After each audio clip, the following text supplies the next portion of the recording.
indivisible, with liberty and justice for all.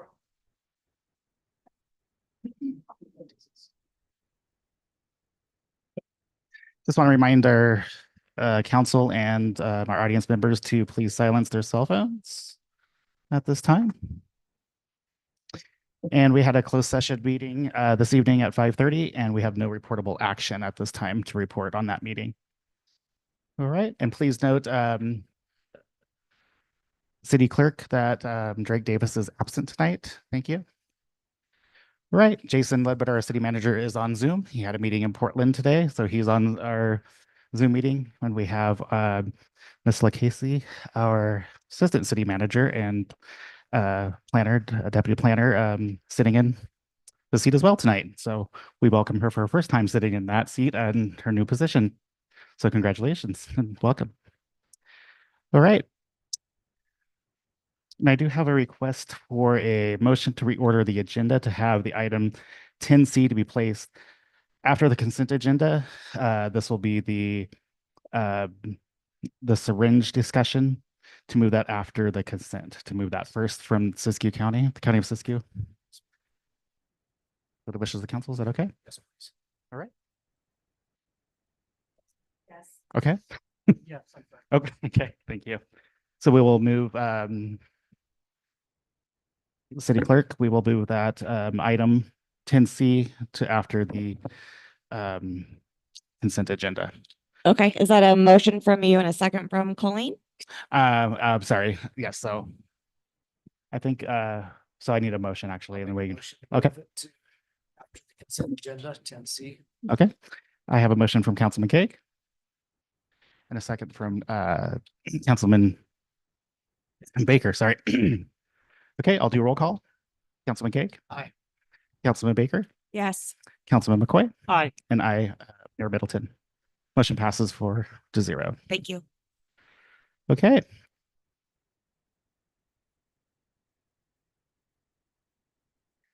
Item number 5, this is special presentations and/or announcements. It looks like we have none this evening, so we will move to public comments. Item number 6. Public participation is welcomed and invited at all city council meetings. This time is set aside for residents to address the city council on matters listed on the consent agenda, as well as other items not included on the regular agenda. If your comments consent an item noted on the regular agenda, please address the city council when that item is open for public comment. The city requests that persons addressing the city council refrain from making personal, slanderous, profane, and disruptive remarks. Council members, when recognized by the mayor, may ask clarifying questions of the presenter, but no action may be taken by the city council during public comment section of the meeting. Under the Brown Act, the city council is prohibited from discussing or taking action on items not listed or posted on the agenda. This time is set aside for residents to address city council on all matters listed on the consent agenda, as well as items not included on the agenda.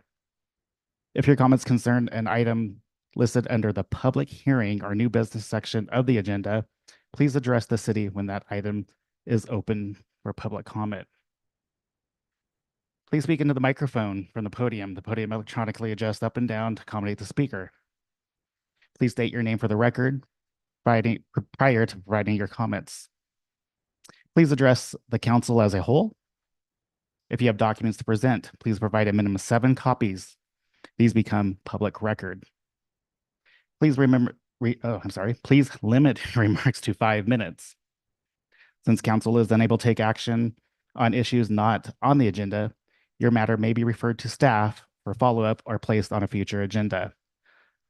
The public comment period is not intended to be a question and answer period or conversations with council or city staff. At this time, do we have public comment?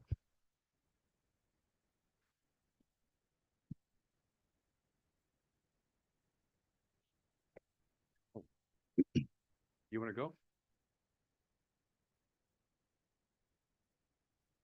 The heat drives Mariachi. We're gonna need to do something about the dogs on the hill. They killed a deer last night. And, there's no accountability for these dogs. They don't have to be licensed. They don't have to have rabies shots. They don't have to anything. They can run around town constantly, not a problem at all. We do not have an animal control. all the police officers are supposed to be animal controls, and how is that working? It's not. So I know that there was already a dog attack on a man, and talked to the police about it. They said they knew nothing about it because the homeless people do not go to the police. They just take care of it within themselves, which means they do nothing. We need to do something about this dog problem. Attacking a deer, pulling it down, attacking it, killing it, and eating half of it last night. Not okay. Not okay. Could have been someone's dog, other dog. It could have been a child. We need those animals taken care of.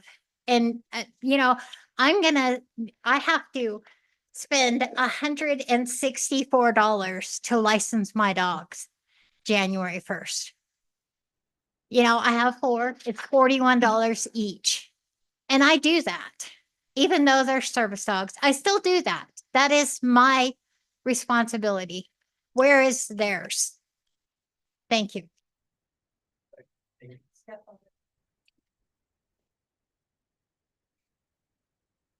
Good evening, Guy Scott, 124 Court Street. I came to just express my thanks and gratitude to the city council, to Public Works, to the city manager, because we got our streets paved this summer. And we have been waiting 2 or 3 years. It was really bad. And a couple people had been constantly petitioning you, and you guys came through. And I just want to say thank you. And the streets were Burgess Court, Spring, Virginia, Dexter, and Meamber. And everybody, I speak for all of them. They're all very pleased. And thank you very much. They needed it. The process does work.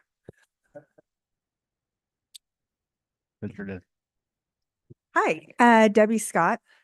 I'm also really grateful for the streets, but that's not why I'm here. I am also here to say thank you on behalf of the Wairika Farmers Market. I just wanted to express my gratitude for a great season and for you allowing us to have it on Minor Street this year. I think the community really enjoyed having it there, and we're really looking forward to next year. So thank you. Thank you.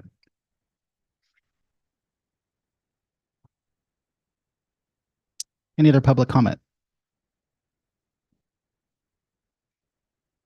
Okay. So the public comment, we'll go into item 7, consent agenda. All items listed under the consent agenda are considered routine and non-controversial and will be enacted by one motion unless any member of the council wishes to remove any item for discussion.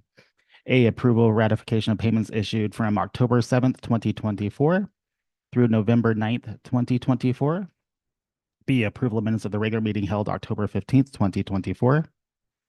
C, approval of the minutes of the special meeting held October 23rd, 2024. D, approve the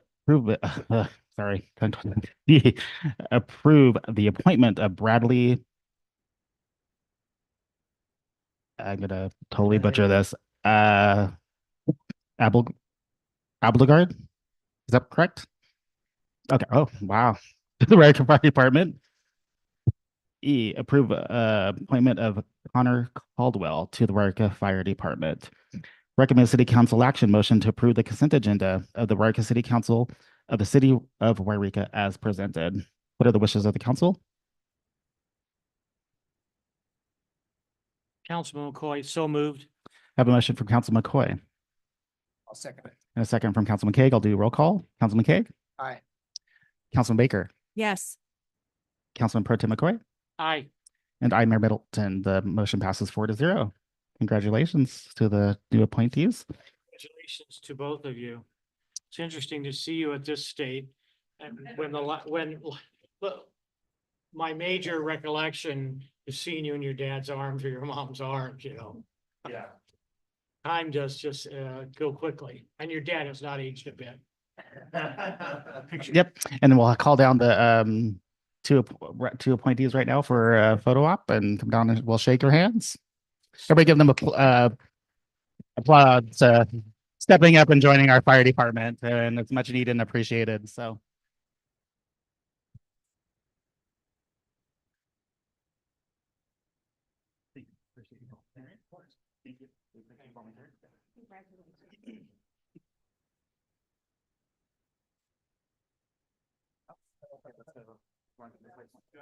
Are we going, right?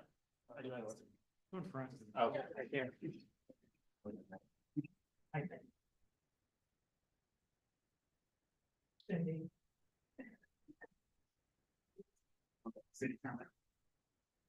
Cindy's got you. I got you. Sorry if I stand in the wrong way. Yeah, what's that wrong direction? Doing it.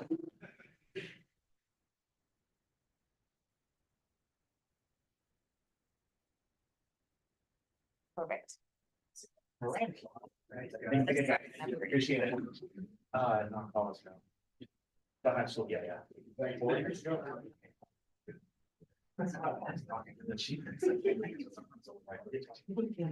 Looking that way.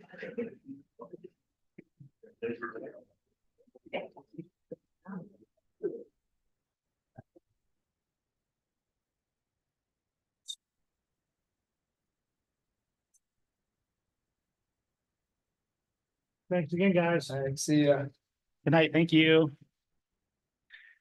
All right.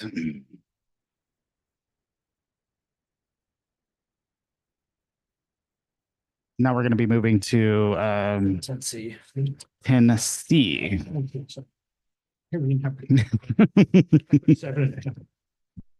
So this is Dwayne Quaig, our councilman request. This is County Health and Human Services. This is the agenda title, the Syringe Exchange Program Kiosk presentation. Good evening. Good evening, Councilman and Corey, Mayor Corey Middleton. My name is Shelley Davis. I am the Director of Public Health and the Director of Correctional Health Services for the County of Siskiyou. And I just want to thank you for allowing us to come, asking us to come and present on our harm reduction program, our syringe service program. And so what I did is I brought with me our team that is actually working in the field on this harm reduction program. So they have a presentation that they're going to share with you. So I'm going to let them come on up and introduce themselves. Thank you, Shelley.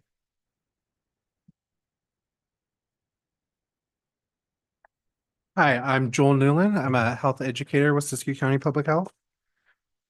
You want to do introductions first? I'm Scott Schoonover. I'm also a health educator for public health. And I am Kyle Walton. I am a community health worker for public health. All right. Next slide, please. Here's just a general overview of the Siskiyou County Syringe Service Program. As you can see, the goal of the Syringe Service Program is to provide services aimed at reducing the risk of spreading bloodborne viruses and other injection-related infections among substance-using community members. This is also known as harm reduction. So what we'll be talking about today, we'll be going over our Safe Sharps disposal kiosks, our weekly syringe exchange, our Narcan education and distribution efforts, and our rapid HIV and hepatitis C testing and counseling. Next slide, please. So our Safe Sharps disposal kiosks, they are free 24/7 self-service disposal kiosks for home generated sharps.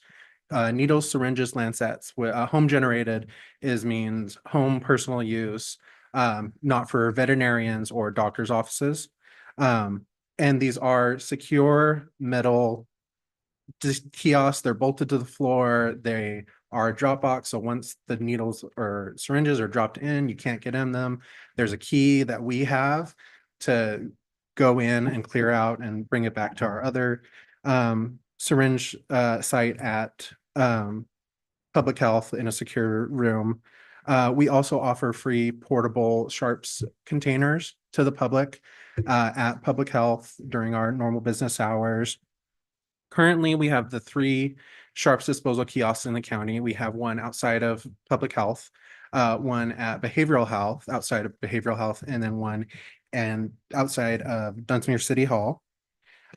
We also have a new program where we have mail back sharps containers available to the public. So we can give them to them and then they take it, fill it up, they mail it back themselves. So we're just offering that right now as well. That company is called Inmar. They worked on a substance take back program. Now they're working on syringes, and they're partnering with Stericycle, who we pay to dispose of our syringes. These kiosks are not just for substance using community members. We get insulin needles, we get GLP-1 medications, which is Ozempic, Mounjaro, dispose in these as well. So any sort of sharps are available to be disposed of safely in the community as needed. Next slide, and then I'll have Scott. So our syringe exchange we run weekly. We're out there from 12 to 3 on Thursdays. It is described by California as a needs-based, but we run it as a limited needs-based. So we don't just give them as many syringes as they want. We want to see responsibilities from these community members in bringing them back, which is why we have, return rate, which is above what we give out. Where those other syringes are sourced from, we don't know exactly, but we take all because we want to make sure that we can get everything out there that's we can get. We don't want it out there for anybody else to get poked by or any of that. We offer a lot of different products out there as well for harm reduction. Our testing products for xylazine and fentanyl. That way they can test their drugs, make sure there's no other additives to them and use safely. Of course, we distribute Narcan and make sure we collect numbers as far as reversals reported and offer a lot of other hygiene products, such as we do seasonal kits. So we try to combat like dehydration during the summer, and in winter, we try to combat, people having issues with the cold. So as you can see, from 2023 to this year, our usership is down a bit. We're not giving out nearly as many syringes. Next slide, please.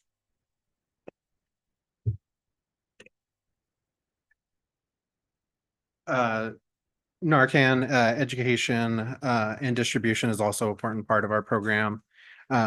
We distribute intranasal naloxone, which is the name of the medication. Brand name is Narcan. It's used to reverse opioid overdoses. We offer Narcan trainings to local community members and organizations where we go out. It's normally a 20 to 30-minute training. We have Q&A session as well. And then we bring Narcan with us to distribute to the attendees of those trainings. So far, we have had 102 attendees for those trainings since July of 2024. We offer Narcan at public health during our business hours, as well as during our outreach events. As you can see, we distributed total 982 doses since February of 2024, 455 of which we distribute specifically at our weekly syringe exchange. And 191 overdose opioid reversals were reported by our participants from the weekly syringe exchange. And we also have our Narcan available with fentanyl and xylazine testing strips in our care box vending machine, which are located inside the lobby of behavioral health and the lobby of the county jail as well. And I just talked with someone from CDPH today, and they had a little blurb for me to say is data from the Department of Healthcare Services naloxone distribution program from 2018 to 2023 demonstrates harm reduction program's ability to get naloxone into the hands of people who need it most. Statewide, harm reduction programs have distributed a third of the naloxone from the naloxone disposal program, but have accounted for 2/3 of the overdose reversals reported. In Siskiyou County, the impact is even stronger. Siskiyou County Syringe Service Program distributed 61% of naloxone in Siskiyou County, which has resulted in 97% of the overdose reversals reported. And next slide, please. And then also while we are out at our weekly exchange.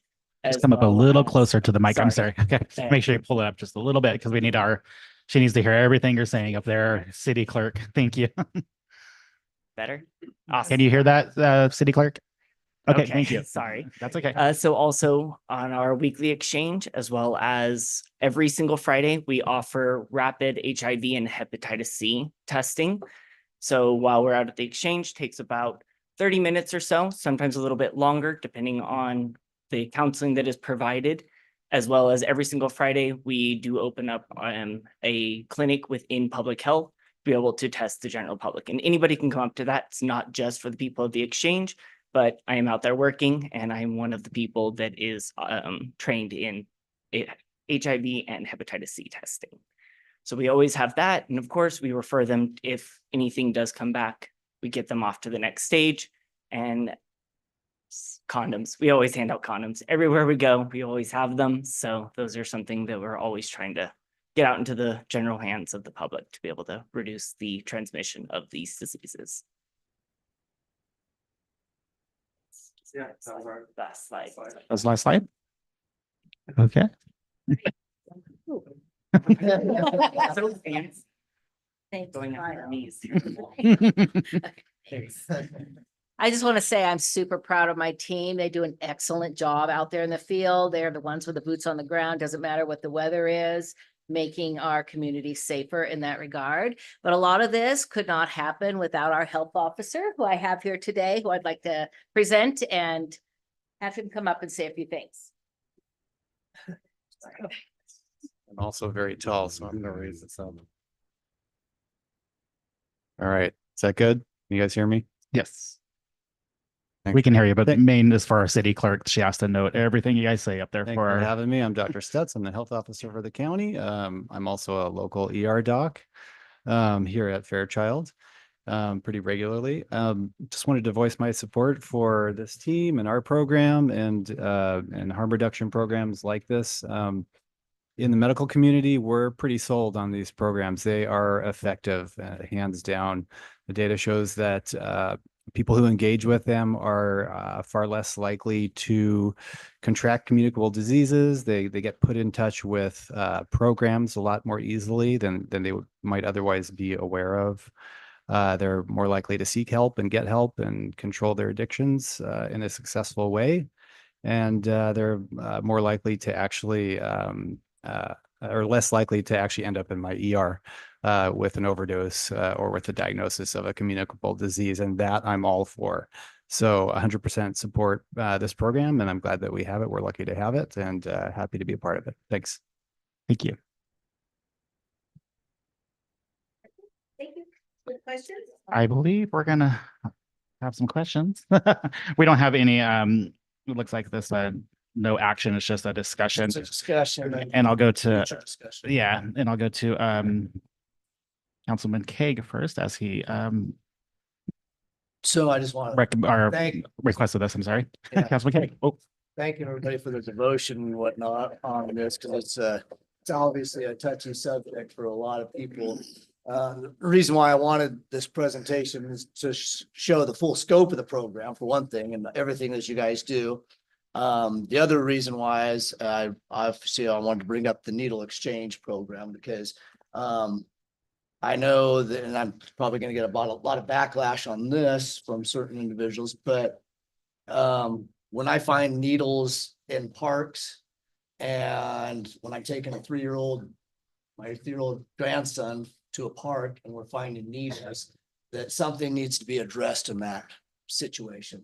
So the other day, actually, I found right below Greenhorn Park at a camp, over 20 needles in one camp. So we need to address that in some way, and I'm not sure how that is. I just know that it's not, that part of it for me is not working. And we've had this discussion before on not allowing it on city property, the needle exchange part of it. And I think this needs to be a future topic with the rest of the council, but I think, you know, the full program itself works. I'm not doubting that. I'm just saying that there needs to be some other implementation on how the needle program works, because for me, it's not working when somebody gets endangered, when a child can get endangered from picking up a needle and there's no accountability. And I know that Like I said, a lot of people is going to disagree with me on this, but I have actually talked to past addicts and they expressed their concern on handing out needles too. One of them actually lives with me.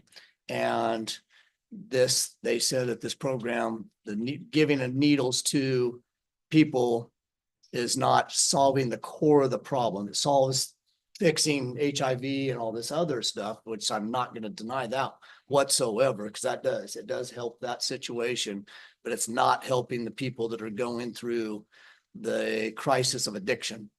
And when you talk, like I said, when you're out there in the field, which I'm out there as you all know, with dealing with the homeless individuals, and like I said, the young gal that lives with us right now, she expressed she couldn't be here. She had teeth removed because of her previous addiction problem, and so she couldn't be here tonight. She wanted to express also that the needle situation is not going to get any better by handing out needles.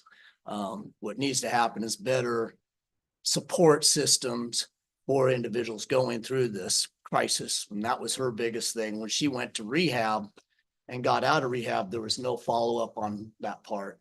And that was not local. So don't get there on, this is not local that she went through this rehab program, but she went through a rehab program, state funded, and there was no follow-up. So that's what needs to be addressed when we're talking about this thing, is how can we fix the people that are going through the crisis, this addiction crisis.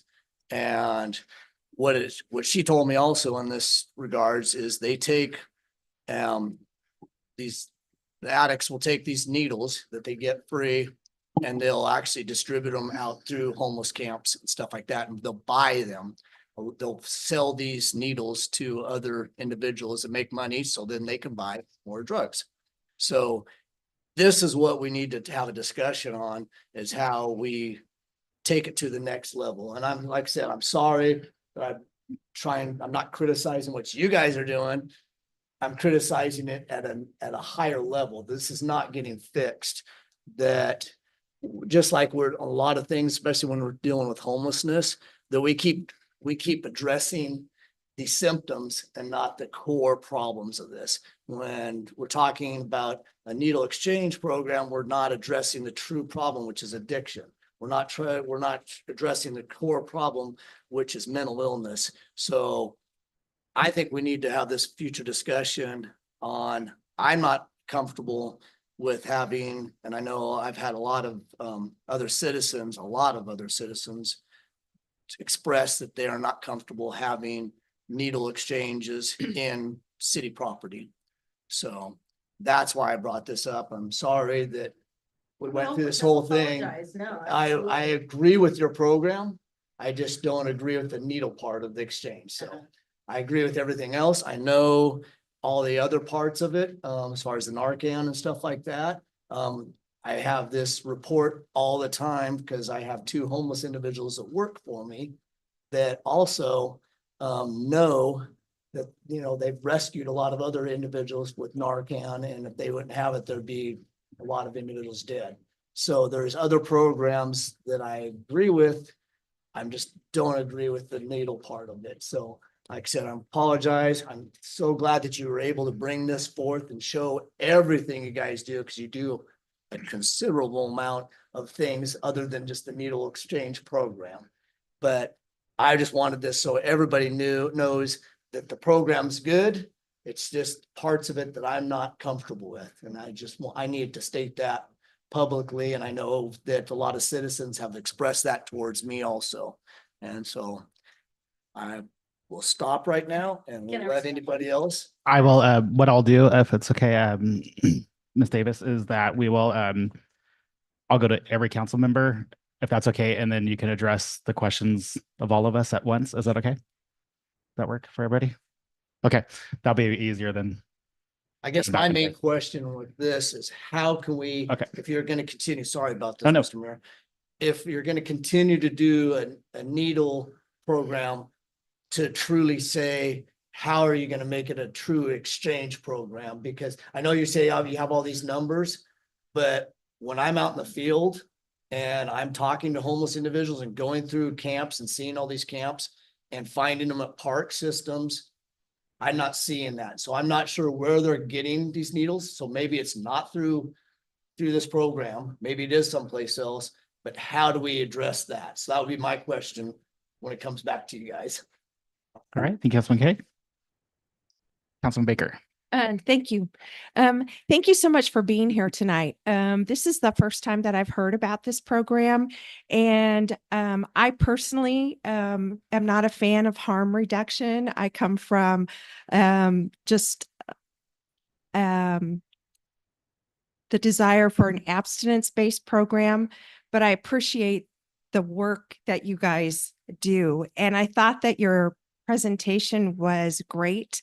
And I'm wondering if we can get a copy of that, the PowerPoint presentation. I would like to have that. And as well as that, you talked about the community training that you do for Narcan. How would somebody go about arranging to go through that training? So We'll have you come back after. Oh, yeah. Okay, we're gonna. So if you guys need to take a note. Yeah, well, I kind of, I guess, phrased it like I was expecting an immediate answer, even after the mayor said that we would wait. So I apologize for that. But, I really do appreciate that you're all here this evening. I live across the street from one of the city parks, and I have my young granddaughter at the city park, and at the park that I live across from, rather. And I haven't had any experiences finding any needles, so I'm really grateful for that. And I guess I would like to know, in the event that you do find needles, what's the appropriate thing to do? Because I'm just not aware of that. So those are just my comments. And in addition to that, I did want to go on record and say that I received an email from Louise Gliotto of Wairika and Jan Osborne of Wairika, who expressed their opposition to the needle exchange program. So thank you so much. Thank you, Councilman Baker. Pro Tem Councilman McCoy. Yeah, I want to thank you, Mrs. Davis, for being here. I appreciate that. You got a great team with you. I especially want to thank our ER doctor. I'm sorry, didn't hear your name, but I want to thank you for what you've given us from, as you see it in an ER, no matter where you are in any state in the union, you're going to be seeing the addiction and the overdose and things. I had the pleasure of riding with Sergeant Dirksen, now Lieutenant Dirksen, and he shared with me how police forces use Narcan and how often they use it. So we know that it's a helpful tool for something that we wish we could extinguish, but we know that we never are going to. And the United States is a large consumer of recreational drugs. But I also want to thank you three there because I've seen you out and about. I've stopped to talk to you at different points. You weren't necessarily collecting needles at the time. You were running clinics and things, and I see the people that came into you. This is anecdotal, I understand. This is not, we're not going to go 1 out of every 3, but they listen to you when the people come in, whoever they are, whatever they're doing or not doing, whether it's alcohol, drugs, or no drugs, but we're just homeless and they need something. They come to see you and you're very available to them, and I appreciate that. And I think I've seen you probably in 3 different spots. As one who takes a GL, what do we call it? A GLP-1. I use a sharp box at home. I fill it about, once every 9 months, and then I bring it down and you guys graciously take it from me. But it's interesting to note what you said about you take in more needles than you give out, which is saying that they're getting them in other places. We know that. And again, that goes to what isn't your cross to bear. It goes to what the city can do to be more helpful in working with you, the state, and maybe even the feds, in making sure that we're, getting more help. So I appreciate that. And I do appreciate the fact, Kyle, I don't know who now you might have mentioned it, the Hep C and the HIV kits, the rapid response. I think that's very, very important. I think, I can remember growing up with HIV as a teenager and not understanding it, not understanding, the doctors didn't understand it, nobody in the medical community did. Just like we didn't understand polio when I was about 5 or 6 years old, and now we have a resurgence of polio because people, it was totally extinct throughout the world.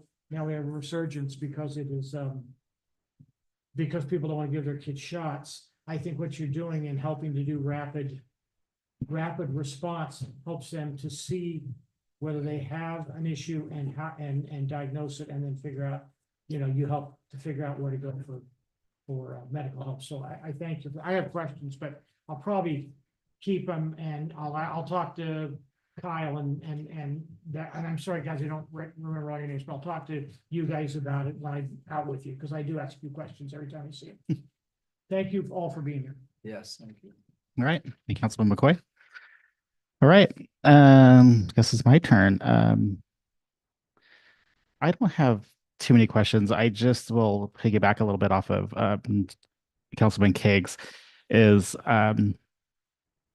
I haven't personally experienced needles in the park, or where the area that is probably more prominent. Maybe I'm speaking out of line, but I don't know. Near the Greenhorn area, because of where the homeless camp is. There's probably more usage of drugs, but I don't want to label the homeless of being all addicts and using the needles, because I know there's a bigger outreach for disease control, because I studied a little bit, and the spread of HIV or hepatitis, is that's what we're trying to prevent, not encourage people to be drug users. Is really not what I think the focus is, but we know that's some of the use. But it's also my understanding, and you guys can correct me if I'm wrong, is if they don't get the needles from the county, that is available to them at any pharmacy if they qualify, correct? You can answer that when you guys come up. And so whether we ban it, Mr. Keg, from a city property, they can still go to a city pharmacy and get it from a city, and it's still going to be out there, probably, more than likely. I don't know, maybe not.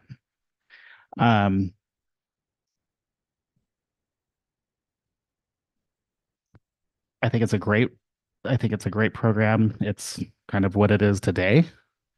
I know a lot of people don't like it. It's the times have changed. It's just a real eye opener that the world we live in today, and what you are faced with your job, and cities are faced with, and also our police department as well. So with that, I don't have too many concerns about, just that we know there's gonna be there's careless people with a lot of things. Just it is concerning that every once in a while there's one in the park, but I don't know if there's education, like when they're giving out saying, hey, we have these drop boxes, are you aware of this? Please exchange them in the right places. I don't know what educated people are getting them, that please don't dispose of them in our park area or throw them on the ground. I don't know what you guys say to them, or what is being, even if it's said. We know how people don't follow rules sometimes. So with that, I'm going to let you guys answer the questions and that each councilman had. If you don't remember, ask them to repeat it, because I might not remember what I said. But thank you guys. Thank you so much. Thank you. Yeah, I would like to address your question, Dwayne, that you had asked, excuse me, Councilman Peg. Hard when I've known you guys. It's hard for us too. I know. In regards to finding them in the park area, that has always been a problem. We have always heard about that. There was a time period where we were at the park and we were told not to be there anymore. We felt that at that time we had less people complaining of the needles in the park.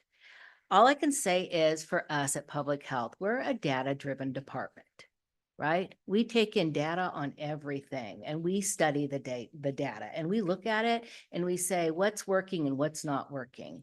And if you were to go back to the slide that showed that we took in 37,000 needles, and you compare that number to the 20 that you talked about in the park, what would happen if we didn't take those in? Where would they be? Right? That's my concern. My concern is I don't want my children playing in a park with 37,000 needles in it. So I feel like our program is bringing those needles in and destroying them so that our children, our grandchildren are not being harmed by those needles. Are we going to get every single one? We would love to get every single one, but we're not going to. But we're out there doing the best we can to keep this community safe. So that's really what I want to say about the data. Look at it, look at that data and compare it to what has been in the past and what we're dealing with now. As you said, it's a new world. It's a new world we're dealing with now. A lot of addiction, a lot of drugs, and we're doing the best we can to keep our community safe. And I believe Councilman Baker, I think Joel wanted to address that. I believe your question was how do organizations go about The train. getting the training? So it's partly we reach out to relevant organizations that we think would be interested in it, and partially they reach out to us. So it's a combination of both. When we also do just get requests from organizations for Narcan.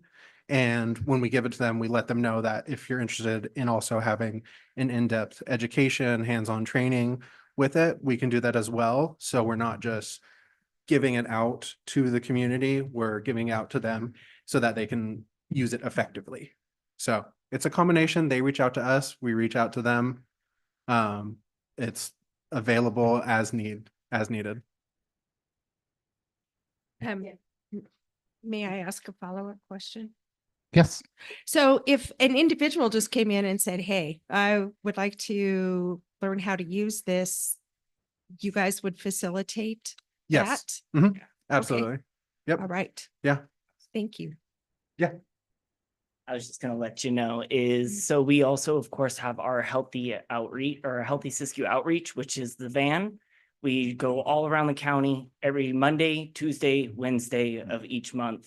I'm out and about, not doing the exchange, but everything else, as well as Scott. If you walked up and you saw us in Wairika, walk up to the van and say, hey, I'd like a Narcan. We're going to give you a Narcan. We're going to ask you, have you ever used it before? No? Okay, we're going to give you a quick walkthrough on how to do it. So there is kind of a condensed version. I wouldn't consider it the full training that like Joel does, but we do educate our public on how to actually use it and the proper response to doing it, like putting them into recovery positions, calling 911 if they're non-responsive, doing the whole second dose. There's a little tidbit that we do go into it. So if that was ever an issue, like they didn't feel comfortable with it, that's when we would refer them to going to the larger 20 to 30-minute class. So just wanted to let you know. And I'd like to speak a little bit to that too, as the Director of Correctional Health Services. We have a program at the jail where anybody that comes in that's an opioid user and we're placing them on opioid withdrawal protocol. Every single one of those persons is given a Narcan training, and we put Narcan in their personal property so that when they leave that jail and they're released out back into the public, that's in their property with them to go back to their homes, back to wherever they're going to be going, and that Narcan goes with them. Thank you. What about the other questions? Oh, so the other question I had is, if you're, we do find needles yeah. in parks or wherever. What's the appropriate thing to do about that? So if you're not going to feel comfortable picking it up, which most people are not going to, and say everywhere I go, even in my own personal life, I carry around a sharps container and an Narcan, because you never know what you're going to run into in this world anymore. It's kind of like you're saying, new world, things kind of go a little crazy. So if you don't feel comfortable, then you do see us, let us know where they're at, so that way we can figure out a way of getting them cleaned up. Like it's not all on you and it's not all on us, because as a community, I kind of feel like that is all of our responsibility to keep it safe for everybody. Doesn't always have to mean that you have to do it yourself, but communication is definitely the best way of doing that. So that way it can be handled. Thank you. You're very welcome. Did you have a question? I'm not gonna ask. Okay, that's right. Guys, Okay. yeah. Next up to see you, I ask questions. So I know thank you guys. I know Councilman Craig said we'd probably be back, but I don't know, we have a full calendar between now and Mr. Cake's exit out of here, and we have a new councilman joining us, and uh, so we don't know if you'll be back for that discussion or not. So, but we'll probably have a discussion on it to line it up for a future date. So, Yeah, um, I just want to kind of make one last comment. okay, It's not that I don't disagree with the program. I disagree with the handing out of the needles, like I stated earlier. I agree with, I'm so glad that you guys take in needles. And let me reiterate that. That's great that you're taking in needles. And you're taking in more than you're handing out. That's great. But like I said, I'd like to reiterate the core of the problem is addiction, and you guys aren't gonna disagree with that. And we need to fix how we need to fix that. I'm not sure, but that's what we need to fix, because just being, giving them needles is not solving the problem. It's solving other problems, helping with the HIV and helping with other diseases and whatnot too, but it's not helping with the addiction problem. And like I said, when you're living with somebody that can have firsthand accountability on what that means to go through that addiction problem, then you kind of got to listen to them, because they know, they've been there, done that. And so needle exchange should be, going with another level. So what they've done in other places like Orville and whatnot, they've actually encouraged if they go do handouts, that it has to be in that facility. So in other words, if they're going to get needles, they have to go to behavioral health. They have to go to the facilities where they can hopefully get some help in the process of that. So that's what I would like to see more of. I'm not against you guys doing the program. I'm against it that it's out in the field, and on the far as the needle giveaway, that I think it should be done if you're going to do needle giveaways in behavioral health or public health building, to where they can come in and hopefully get some type of help to get them off what they're going through. And that's where I'm stating, and that's what they've done in other places, is why I'm bringing this up. They've done it in lots of other cities, lots of other counties. It's not unheard of, and it's encouraged. So that's the reason why I want to bring it back, to talk about that, to take it to another level. But I applaud you guys on everything you do, because you guys are working relentless out there doing that. And sometimes it feels like an endless battle, I'm sure. I know, because like I said, I'm out in the field too, quite a bit, talking to homeless individuals. And I'm not saying that all homeless individuals are addicts. I just know what their trials and tribulations are, because I see it all the time. So thank you guys for everything you do. all right. Thank you guys. Have a great evening. We appreciate the presentation and meeting all of you. Ms. Baker. Ms. Baker. What? Hi. Oh. I have that presentation. I can email it to you. You're welcome.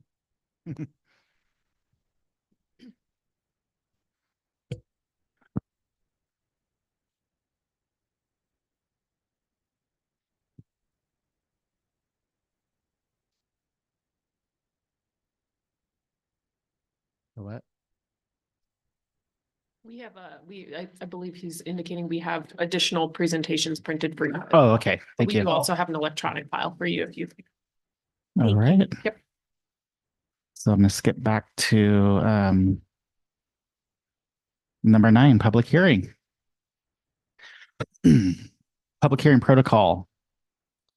So Mayor described the purpose of the public hearing. City staff will provide the staff report. City staff will respond to questions from city council. Mayor will open the public hearing. Public wanting to comment will come down to the podium, provide the city clerk with their name and address, and provide their comments.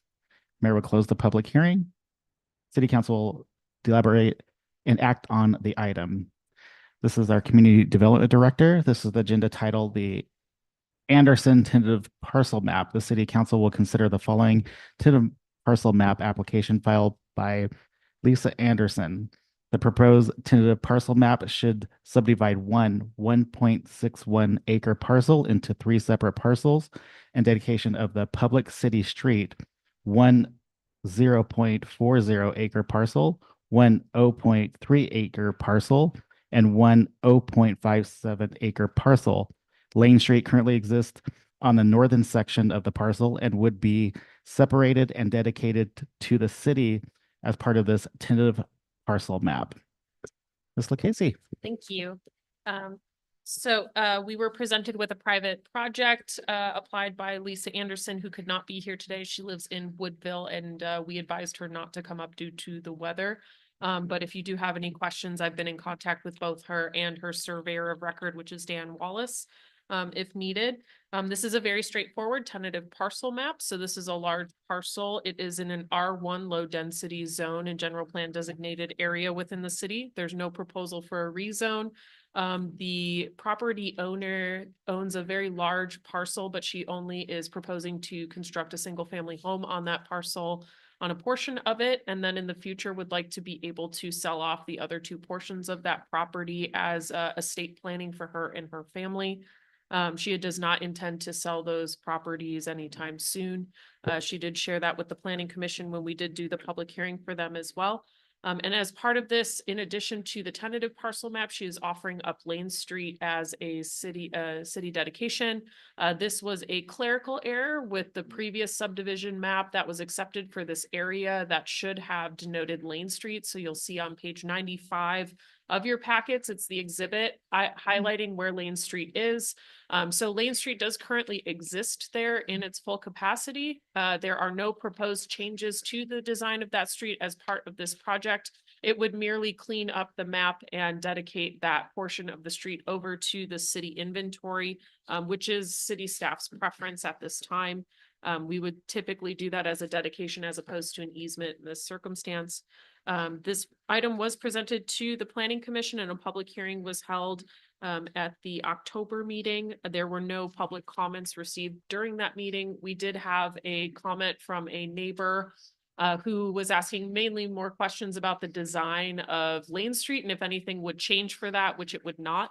The property owner is required to install curb gutter sidewalk as part of this project, and she will do that on the portion of the property where her house will be constructed.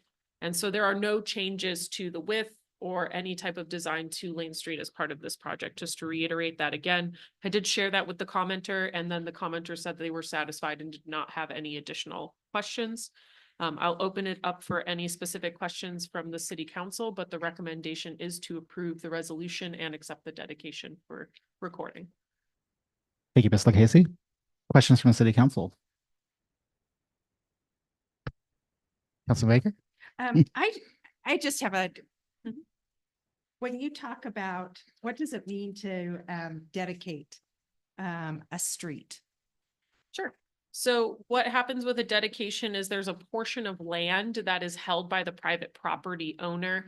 And so what typically happens with Subdivision Map Act is when you're dividing up a large parcel, you want to be able to have public access to all of those parcels so that when you sell them and develop them in the future, they have access to a public street.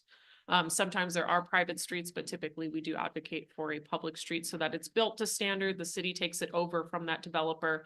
And so that would be a dedication of land. So they're basically giving it to the city as part of the development of that property. And that's typically how most of our cities have been developed out in the past. This is just a clerical error with the previous subdivision map. Either this section did not get included with the dedication of the other sides of Lane Street, which are all properly dedicated, or there could have been a situation where they didn't know quite where Lane Street was going to line up in that subdivision map, and it just got overlooked as time went by. So this is just cleaning up that record. And just basically bringing that street into our inventory. It currently exists. Everyone uses it. It's public access at this point, but this just cleans up the map for us. Thank you.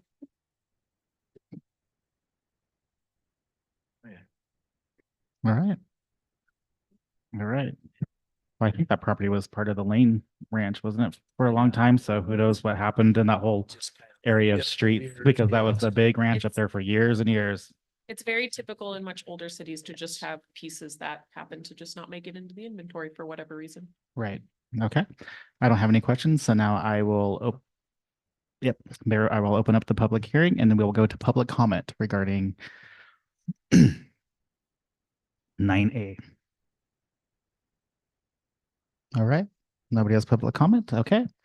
The recommended city council action is the motion to approve city council resolution 2024-43, a resolution of the city council, city of Eureka, approving the conditions of the tentative parcel map. What is the wish of the council? Oh, That motion does continue on to the next page of Oh, your does it? agenda to include the dedication. oh, okay. I'm sorry. Oh, No, I guess you're if I go, I need to move up a little bit. Okay. So we, and okay, sorry. I'll reread it. Okay. So the recommended city council is the motion to approve the council resolution 2024-43, resolution city council of the city of Eureka approving with conditions to parcel map number 2023-12 of subdivision of 1.61 acre parcel into 3 parcels and accepting irrevocable offer of dedication number 2023-12 Lisa M. Anderson portion of Lane Street. This is Councilman McCoy, so moved. I have a motion from Councilman McCoy, I'll second it. a second from Councilman Kaeg. I'll do roll call. Councilman Kaeg, Aye. Councilman Baker, Yes. Pro Tem Councilman McCoy, Aye. and I, Mayor Middleton. The motion passes 4-0. All right, thank you.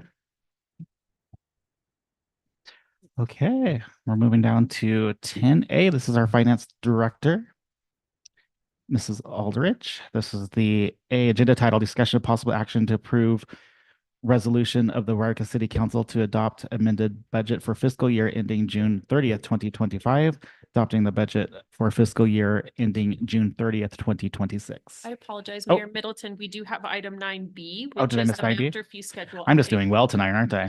Okay. I just moved right up. Okay, never mind. It's still me. Okay, it's still you, so stay right there. Finance director, so I'm sorry, 9B, master fee schedule update. All right. Good evening, council.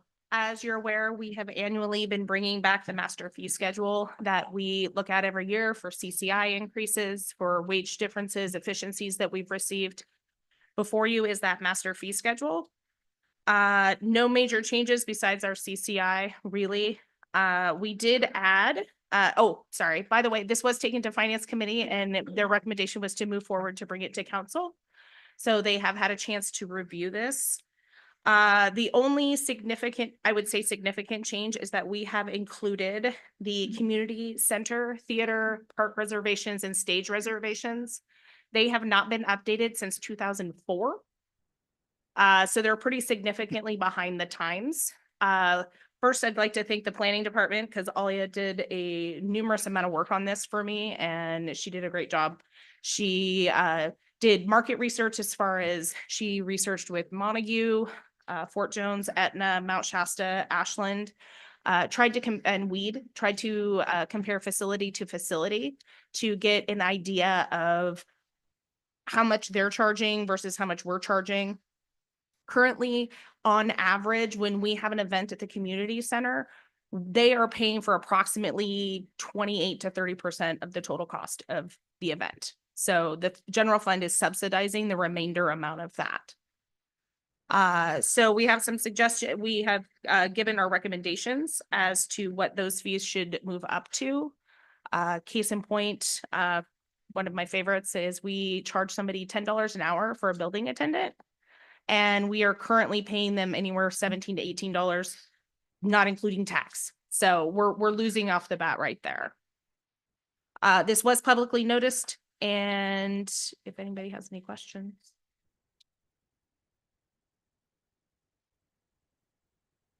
Whenever you're ready, Mr. Mayor. Any questions? Yeah. Nope. No, I No? didn't. Whenever you're ready. Ready for questions? Or- Yeah, whenever Okay. you're ready for questions. Oh, that's what I was asking. No one was jumping up. I said any questions and everybody was sitting there. I said whenever you're Okay, ready. okay. Councilman Kaeg. So, yeah, that was what you bringing back. The community center thing was actually, I already got some citizens feedback on extravagant amount of the boost. And I totally understand the costs related because as right now with the Grange, we're going under the same type of thing, how to charge proper fees. So yes, fees, I understand. So everything that's broke down on this, as far as, let's go like right off the bat, the full center, we have full center, no kitchen, oh no, excuse me, full center, kitchen, no dishes. $525 is what the presented fee is. So how is that broke down, if you don't mind me asking? How is that broke down? Yeah, because I mean. So that's- if you because look it's- above, it has the because it's a different, 75% increase, so I It guess is. that's what I'm concerned about is when we. so back in 2004, 20 years ago, we were charging $300 for Right. all of that, all of that facility. So based off of today's prices in other equivalent and facilities that would have the full kitchen, the dishes, all of that, that is, we calculate it to be 525 to provide those same services. So what other ones did you compare it to? I'm sorry. We did Montague, Mount Shasta, Weed, and Ashland. So everything within the area in which people would choose either our facility or a different one. Gotcha. How much was offhand? Do you know how much Montague was? I do not know that because Montague does not have plates Yeah. and silverware. I do know, at least when I rented it for my wedding, it was, I believe I paid 300, if I recall off the top of my head, but the deposit was like 500. Right. So, cause they were running into the same problem we are running into where our deposit of $100, people are like, keep my $100 and I won't clean. Exactly. And so it's defeating the purpose of the community center, which we all know it would cost well more than $100 for Public Works to go over and clean up the facility so that it could be used for hospice. No, and that's what I said. When I look at the previous fees, I was looking at going, wow, those are pretty inexpensive. Yeah, But then we got just like what happened with when we raised our water rates. We got bombarded as a city council. It was like, why are you raising it so much when you got, like I said, 70-some%, you got cleaning deposit with, 400%, which is totally understandable because if you're only charging $100 for a deposit, they're like, keep it. I won't clean it. we've had numerous customers prefer to just give us the $100. Oh, yeah. They just say that. Yeah. Let you clean it up. Yeah, and the $100 does not cover the cleaning. No. So there's a lot of things that I'm glad you're updating this because it definitely needed. I had no idea it was that inexpensive on some levels to cover that. I mean, it needs to be, to where it's affordable, but it also needs to be where we got to cover our costs too. So it's too bad that these weren't raised, A more in a more consistent manner. moderate, yeah. Yeah, I absolutely agree. Just because it's the same, like I said, the same thing happened when we did our water rates too. We got so much negative feedback because it wasn't done for Years. 15 years or something like that. I will point out, we do have specific rates for schools and their rental of either the community center or the theater. We have discounted rates for schools. That was gonna be my next question is if there's discounted or no rate or no charge for certain. We don't charge for park reservations. So if like, for example, Grenada School every year does a lunch at Greenhorn Park and they want to reserve Upper Greenhorn Park, we give that to them for free. Okay, cool. Cool. I don't have any other questions. I just wanted to state that it needed to be done and it's too bad that it has to be such a big level so quickly, but unfortunately, it's one of those things that should have been done years ago, just like a lot of other things that we've let slide and haven't raised it, adequately enough to cover at least some of our basic costs as a city. And unfortunate, but the times are there that we have to raise them a certain amount, just like I was stating with what's going on with the Grange. We're trying to restructure that and fees are not not as cheap as they used to be. Our cost of heating and air conditioning, as now we have the new HVAC in the community theater is, it takes a lot to get that running. So Yeah. That's all I have to state. Thank you. Thank you, Councilman Kay. Yeah, it's unfortunate. I'm shocked it's been 20 years. And, we're not going to fault past council members or, why it hasn't come, but that's not neither here or there. And it's unfortunate we will get, probably, we'll take the hit for the increase, but as you say, with the rising cost of wages, the rising cost of, the power and everything, we can't, continue to subsidize our, for it. So yeah, it's a tough decision to make, but I think it's a great facility. It's a well-kept facility, and it's used quite a bit. So Councilman Baker. Thank you, Mayor Middleton. Mrs. Aldridge, thank you so much for bringing this forward. I know that you and city staff have put a lot of effort into this, and you presented this information to the Finance Committee. We had a meeting, and it was our consensus to have you bring this forward to the entire city council. And if you were just looking at this, especially with the community center, it's like, oh, wow. But it's been 20 years since the fees have increased. And it's been 5 or 6 years since I had my other hat on, and I rented community buildings throughout the county for polling places. And these fees are just very reasonable compared to what the county was paying for polling locations. And I've already received a lot of criticism myself about these specific fee increases, but I just really feel that it needs to be done. So thank you.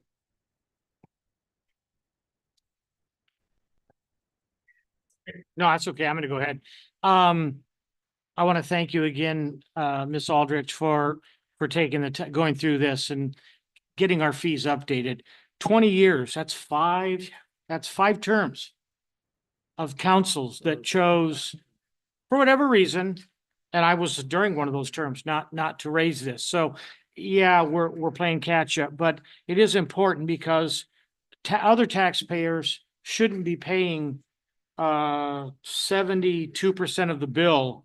The other taxpayers in Wairika shouldn't be paying for 72% of the bill to go ahead and, because we can only cover 28% of it through our budget. There needs to be a happy medium somewhere. We're seeing, well, let's go back to the theater. We put the theater off for years and years and years and years. Now we're gonna have a roof, and we're gonna have HVAC, which cost us 10 times now what it would have cost us had we done it 12 or 14 years ago.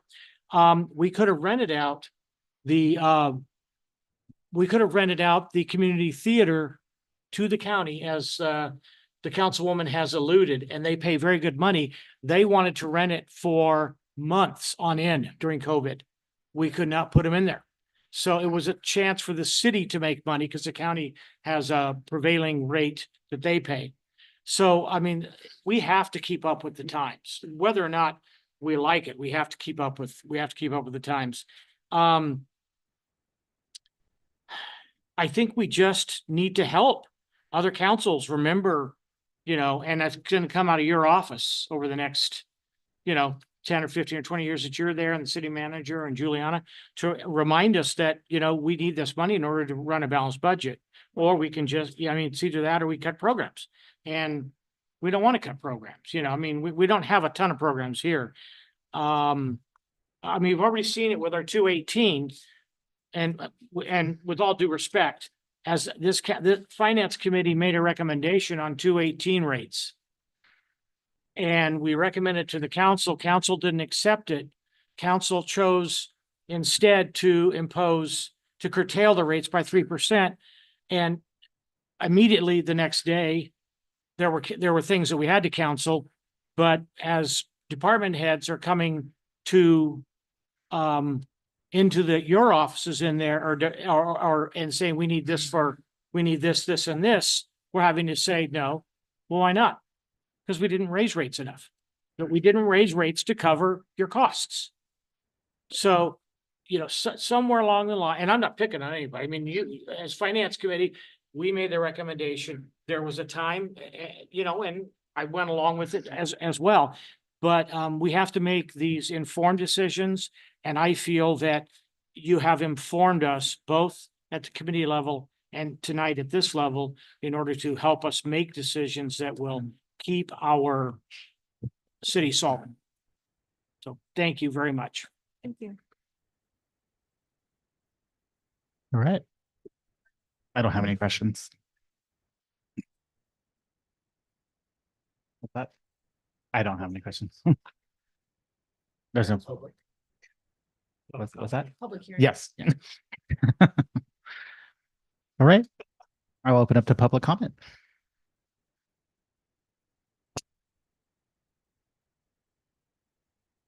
Okay, I will close public comment. Okay. So the recommended city council action for 9B, master fee schedule update, motion to approve resolution 2024-44 of the city council of the city of Wairika adopting an updated comprehensive fee schedule and adopt the finding that the project is statutorily exempt from CEQA. What is the wishes of the council? Mr. Mayor, so moved. I have a motion from Councilman Baker, I'll second it. second from Councilman Kaeg. I'll do roll call. Councilman Kaeg, Aye. Councilman Baker, Yes. Councilman McCoy, Aye. and I, Mayor Middleton. The motion passes 4-0. Okay. So now we will move down Yeah, no, to 10. 10. So new business. This is our finance director who's staying with us. 10A is the agenda title discussion, possible action to approve resolution of the Wairika City Council to adopt amended budget for fiscal year ending June 30th, 2025, adopting the budget for fiscal year ending in June 30th, 2026. Good evening, council. As you are aware, you guys council passed a biannual budget for 22, 23, and 23, no, 23, 24, and 24, 25. Before you today is an amended budget for our 24, 25. As most of you are aware, as we move through the years, projects get pushed from one year to the next, and we need to do an amended budget in order to satisfactorily obtain those goals that we've put in place. So we will walk through that. First and foremost, just a reminder, our citywide goals are fire, housing, water security, and fiscal resiliency. So these 4 main goals of the city are still implemented in this budget for both years. These are our goals that we're striving for, and we are making strides towards that. I want to preface this presentation with the 1% Measure V sales tax is not included in here. I do not count my chickens before they are hatched. And well, I'm somewhat good, but I'm not that great to get a 1% all figured in less than a week. First and foremost, I'd like to thank Tony Woolman, my staff accountant. She did the majority of the heavy lifting at the end of this budget process and did an outstanding job. It was her first budget, so she knocked it out of the park, and I was super happy to have her helping because I have an audit the first week of December for 23-24. Just reminders, our budget strategy, we charge back IT, HR, vehicle maintenance, and municipal services based off of FTEs. So water and sewer enterprise funds pick up their appropriate portion of these expenses. So it's not all borne by the general fund. Highlights, the budget contains general plan updates, our annual fee updates, which we just went through. Engineering for Greenhorn Reservoir to bring back online and be a usable water source for us. Pension funding, my favorite topic. We have I'm not going to call it an impending doom, but we have a pretty hefty liability that we need to plan for and slowly chip away at. As Retta used to refer to it, you don't eat an elephant all at once, you eat it bit by bit. And that is continuing in this budget process. Also included is the finishing of the re-roof and the HVAC for the community theater, as well as the conclusion of the Burgess Street sewer project. Next slide, please. Thank you, ma'am. Here is our overall budget for 24-25. We have 32,275,813 in revenues. And our expenses, 34,260,000 $10,268. It's not uncommon for us to have some use from reserves. In 24-25, the general fund is projected to be $12,000 to the good, which means we'll be putting $12,000 into savings if everything works exactly as I have predicted. My magic 8-ball, which is a good, including a transfer to the streets program of $785,000. And 25-26 is, I'd like to point out that this again does not have the 1% included in it. It also has our $500,000 loss of our ARPA funding. So if you remember, we had a healthy, fun years of getting $500,000 a year for 4 years. That well has dried up. We no longer get that. So we really had to kind of tighten down on what projects we were going to do in 25-26 in order to end at a good place. Unfortunately, general fund right now is projected to be about 44,000 pulling from reserves in 25-26, which is okay. We will reevaluate and include that 1% and see how that affects in once we get our good projections for our fire staff. Next slide. Here's our general fund. And as you can see, the majority of our budget goes to our police department. First, I'd like to remind everyone that our #1 asset here at the city is our staff. Without good staffing, we don't have a productive and functional city. So yes, as we go through this, you will see that wages and salary and benefits, they account for the majority of our budgets. It's needed. We need good staff to have good projects. So again, like I mentioned, for 24-25, general fund is 12,000 to the good. We are backfilling streets by 785. We are currently looking at purchasing a new sweeper. I don't know if you've noticed, we have a number of leaves, not to Public Works' fault. Sweeper broke again. Sweeper is about, I want to say 5 to 6 years past its lifetime. So we are budgeting to backfill from general fund a portion, but also to pull from our streets reserves a portion to purchase a new sweeper so that we can be functional and do our jobs. For 25-26, again, we're looking at that $44,000 deficit. We'll reevaluate that probably in May as we go to look at doing the 25-26, 26-27 budget. You'd think I stopped budgeting. I never stopped budgeting. I've been working on this budget since May. So it's not a fast process to get through, unfortunately.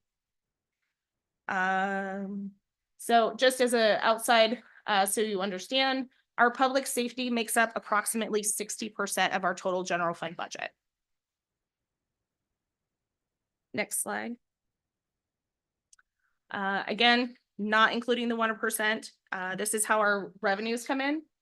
32% of our budget is sales tax and sales tax dollars. 29% is our property tax. Our Measure C is approximately 17. And then we have our TOT, which is at 13, and then some other small pieces, including business licenses, which is a whole 1%. Next slide. This is just a quick breakdown of our police department.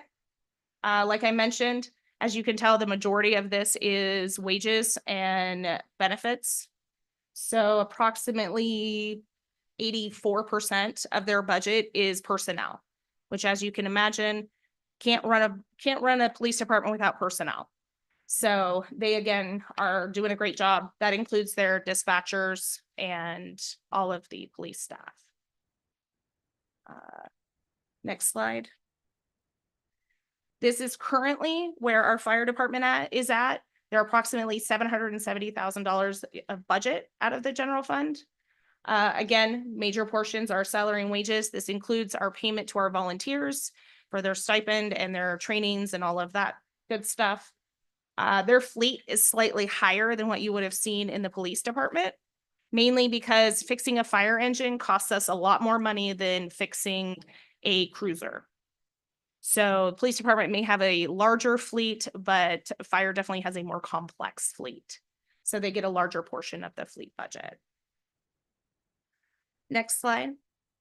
So as Councilmember McCoy had mentioned earlier in the meeting today, we had a change in what percentage increase we were getting through the 218 process.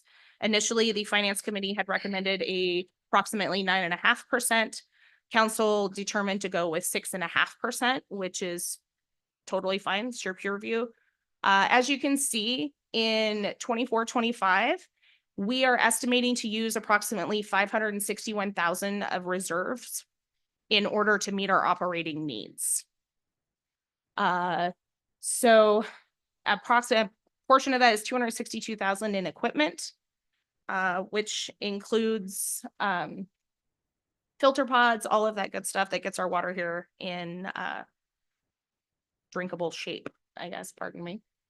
As you can see in 25-26, we start to see a reduction in the amount that's coming out of reserves because we get another 6.5%. We are hoping to see the inverse of this and start putting money back into reserves in year 3, 4, and 5. But again, it wouldn't be at the rate we had initially projected. Next slide. So just a quick pie chart of that again. Wages are always a significant portion, wages and salary and benefits. As you can see, their operations budget is quite large in that chemicals are really expensive. We saw in the last year the necessary chemicals, chlorine, et cetera, jump 100%, if not more, from previous years, which is hard to predict when you're doing a 5-year projection when it jumps 100% in 1 year. Next page, slide. Thank you. Again, same situation in our wastewater.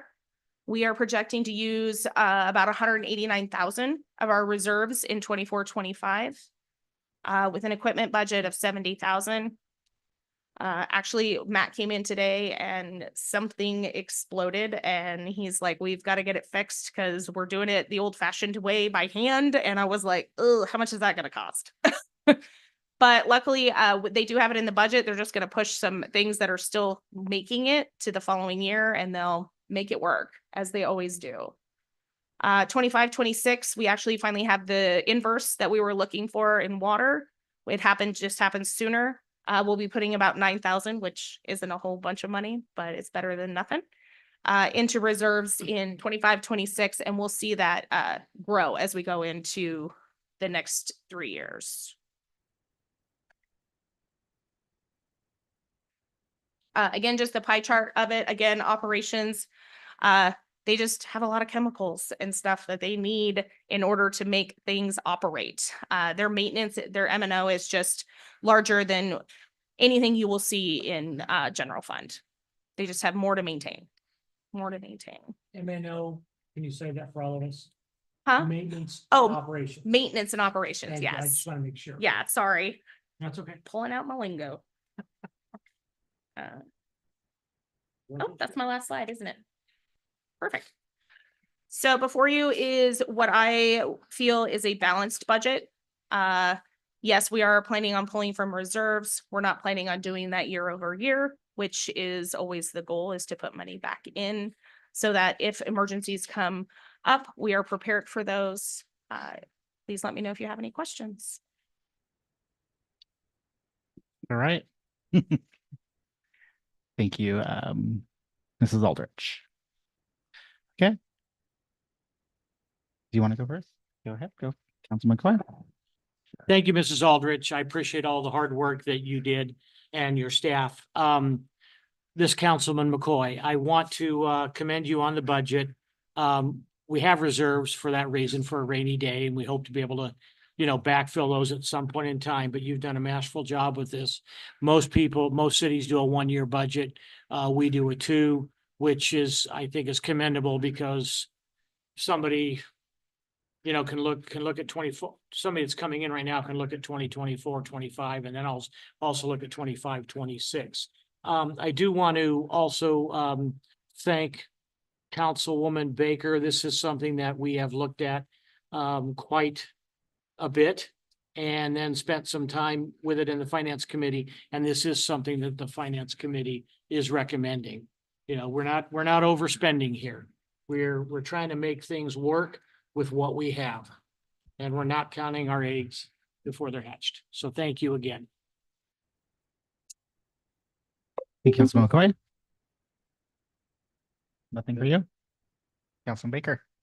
I would just like to echo Councilmember McCoy's gratitude for the great work that you've done. And I feel like the city is in really good hands financially.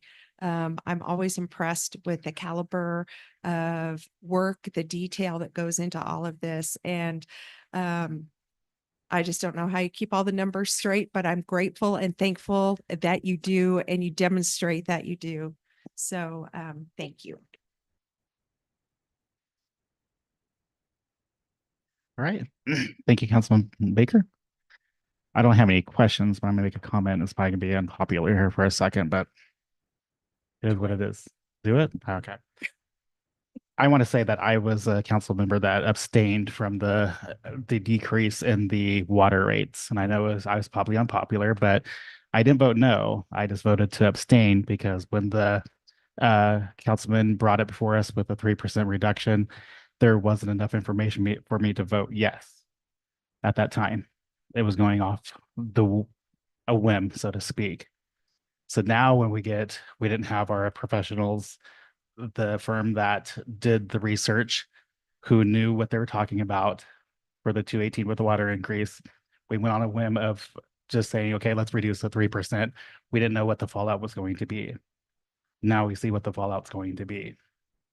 And that's why I abstained, because I felt we didn't have enough information at that time. And now I see why I abstained my vote, that we should have went back and had the firm, but we didn't. So I respect the council members' decision that voted for the lesser of the water rate increase, but now we know that we're going to be taking a hit right there in red. And so moving forward, for future people, council members that are sitting here, that is a lesson to be learned, that we make sure we know exactly what that 3% is going to be in the long run, without just, I know our citizens were upset, they were hammering us, and we look out for our citizens to save from their pocket.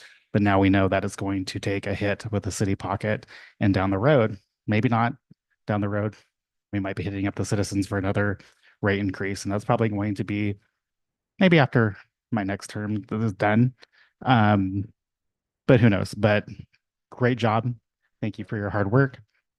It's not easy with, as you say, the increase of everything, the inspected.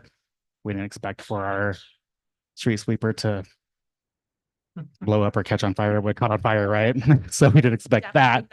Not on And my to-do list. yes, it's not on our to-do list. Things come up, and this is why we have to have reserves to switch in case we have things happen like that, and things do come up, just like we do in our households. We don't expect things to go out and that we don't budget for. So anyways, but thank you so much for your hard work. Thank you to the council. Thank you for the finance committee for working on that. And we appreciate it. Okay. So with that, we will open up to public comment.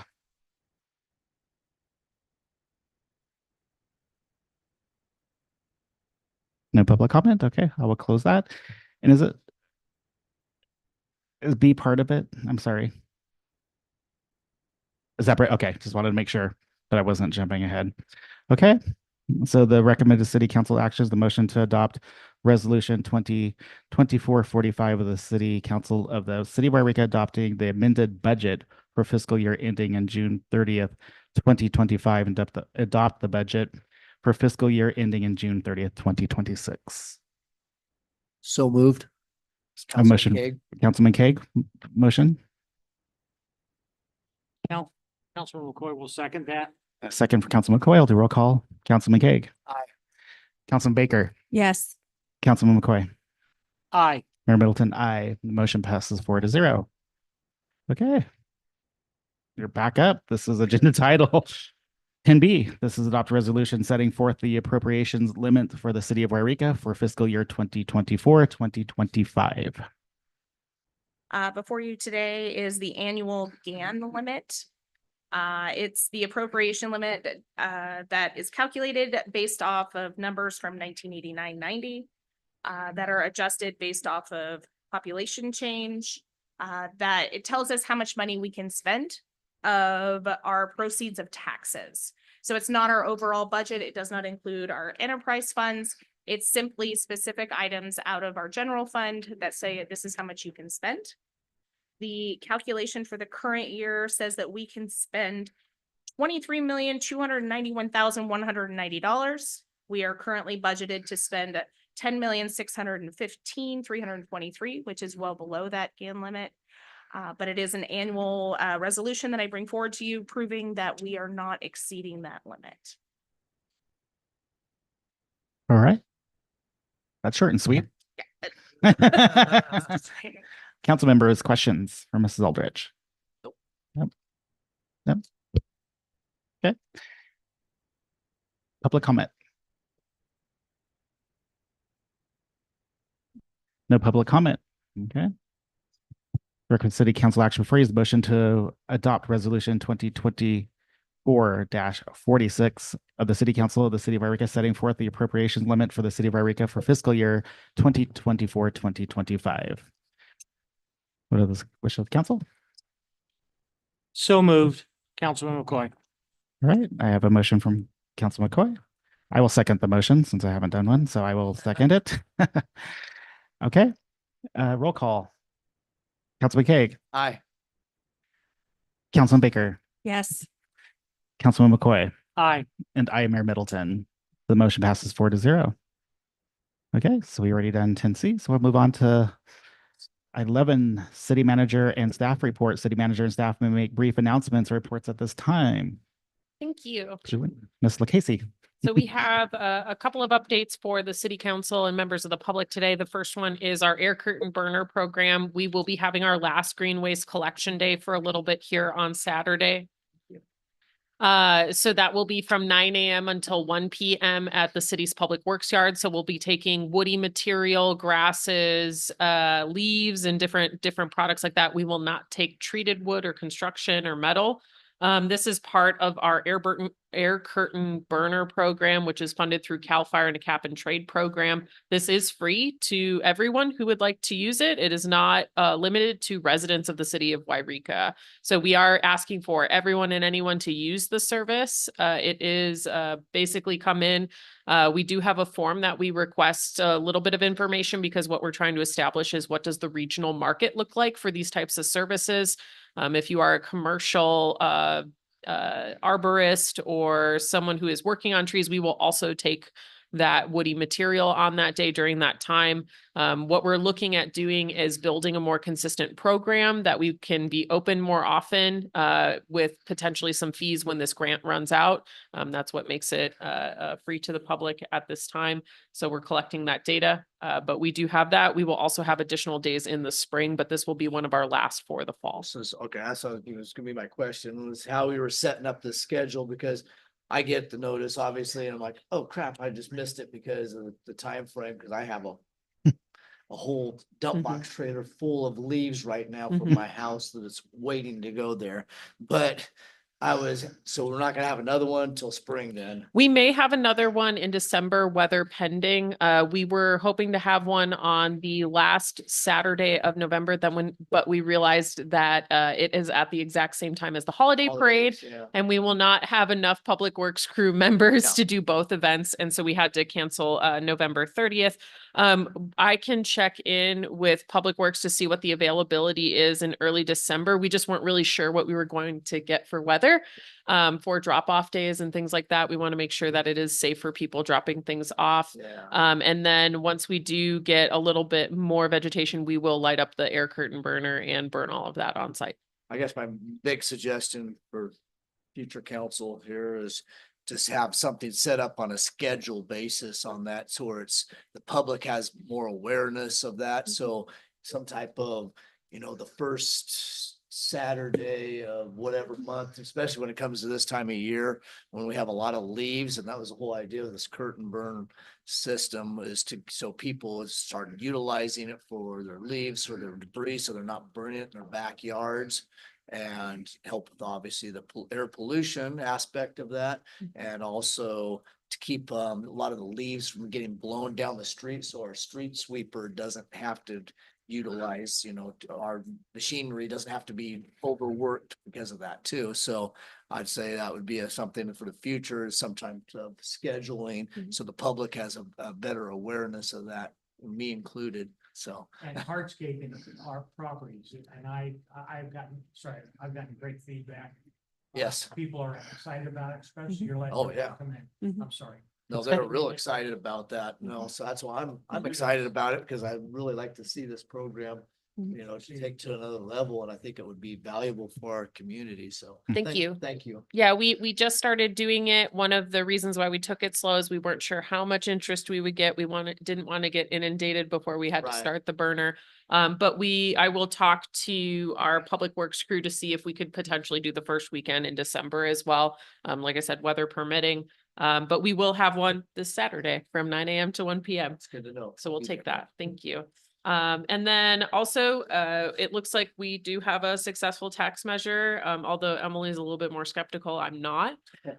So city staff are already preparing information and timelines for fire department staffing, as well as the fire hall project itself. And we'll be bringing that back to council in January to go over those timelines and address any questions. Thankfully, we are doing a salary survey right now, and we were able to get firefighter positions into that salary survey still. So we'll be doing all of that research for you for consideration in the future. We'll also be doing a number of communications campaign just to increase the transparency in what we're doing with those tax measure funds. I know that that was a concern of the general public, and so we hope to continue to keep everyone informed as those projects move forward, which is the staffing piece and the fire hall itself. We're working on the financial filing for implementation for the tax measure. The soonest that we could see this tax measure implemented is on March 1st, and the first payments received by July 1st. So we're trying to work through that paperwork and getting that in on time so we can work that schedule. Again, we're working those into our timelines as we develop those projects. And then we'll have some subsequent items brought to the city council related to all of that. So you'll be involved in that process fully as we work through. And then finally, we did submit a brownfields grant with the Siskiyou Economic Development Council for assessment of various properties throughout the city of Wairika and the county. We have been hosting this grant for a number of grant cycles, and that's what's been giving us enough money to do what we call environmental survey assessments. So ESA phase 1, phase 2. That helps, and it's free for property owners who are interested in redeveloping properties. So it covers diesel, lead, asbestos, and this is the type of grant that will help us assess and clean up the potential fire hall site. So this is a really big deal for us to continue to work with SCDC as a good partner on that grant and continue to receive those brownfields grants. It's also the grant that helped us with the assessment of the Foothill property, which we are leasing to Siskiyou County for the pallet shelter program. And that resulted in additional funding from the Department of Toxic Substance Control. So it's a really great program for people who are interested. And then it also helps out our private property owners throughout the city clean up their properties with lead, asbestos, whatever may be existing on there. So hopefully we'll hear back in March or April if we've received that grant. And then once that becomes open, we'll begin working through the projects that we have identified. Thank you. Great, thank you. All right. So council members, you're always eager to go, so we'll go to you. What I No one am. else is Thank you like, so I much. just thought to make I look to my right all the time now and just Councilman Baker. And thank you so much. So let me see. I would like to begin by acknowledging a couple of people in the audience tonight. James Clare, who is Wairika City Councilman-elect, and then Jess Bray, who is the Siskiyou County. Oh, Harris. sorry. Jess Harris. It's getting late. He's been called worse. Yeah.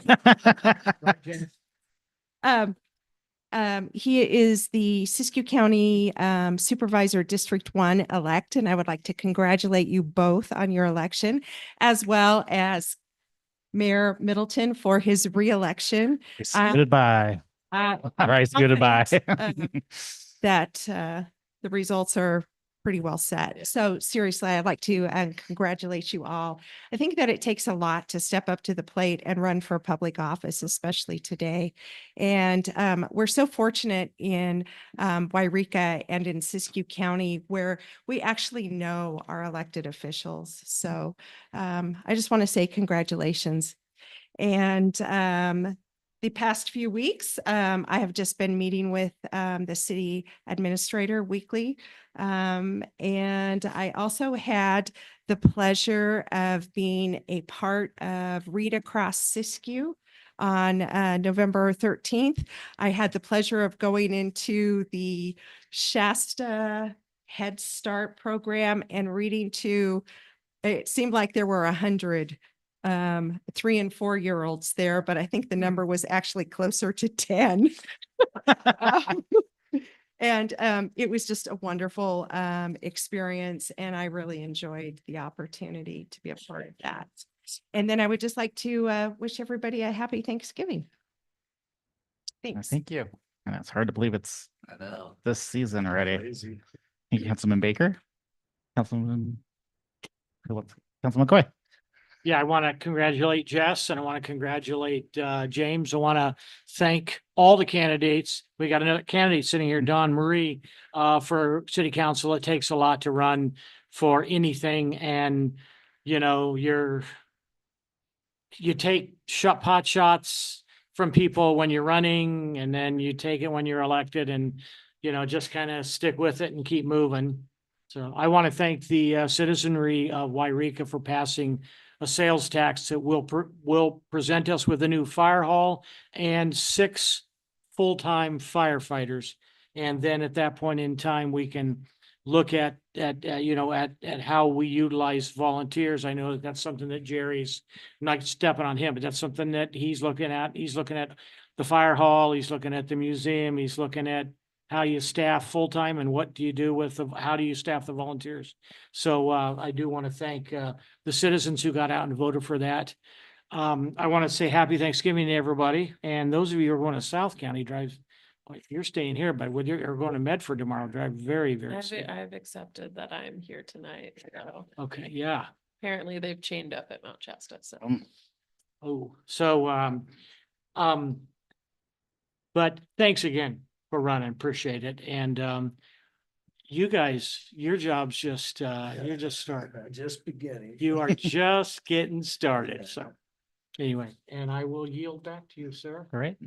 Thank you, Councilman McCoy. Councilman Cake. All right, same thing. I just want to congratulate everybody. It's awesome. I like I said, and everybody that ran for an office, I encourage them to keep it up and keep on that path of trying to make this a better place, making Wairika better, making our county better. It's important that everybody gets involved, whether they're running for election or just coming to our city council meetings. I wish more people would come to our city council meeting. I wish it would just full every time.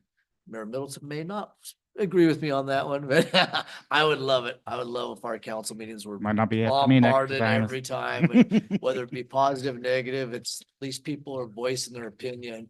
And that's what was so important about this election all the way around. I was up till midnight on election night, watching all the polls and seeing which direction everybody was going with, whether it be a local or national level. So it's awesome that so many people got involved. So many states were involved.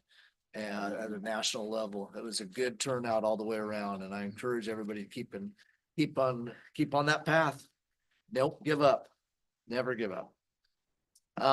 Also, I'll go on to a couple meetings. I had a couple point in time meetings, one local and one 7 counties. The local one, I'll just go over that real quick. We're identifying the places that we need to have our point in time count as far as what we're going to do. We're going to have a resource fair.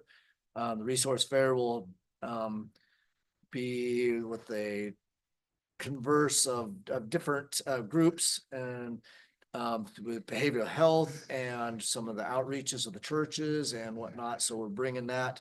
That'll be on January 22nd will be the resource fair, which will be the point in time count. So encourage anybody who wants to get involved in the point in time count to get a hold of me or Madeline Bryan. So we can get that rolling, because there's going to be a lot of things outreach wise going on at that same time. Because we're also, when we're talking the point in time count, we're talking the whole county. So we're not just talking Wairika, even though that's the biggest impact, obviously, but we're talking Mount Shasta, Dunsmuir, McLeod, all the outlying, Happy Camp, every place. So it's quite a chore to try to bring everybody together to get all these numbers, which is crucial for funding to make sure we have the base camp that goes through and continues to go through. So there's future funding there, and some of the other projects that are going on with pallet shelter and maybe some of the other ones.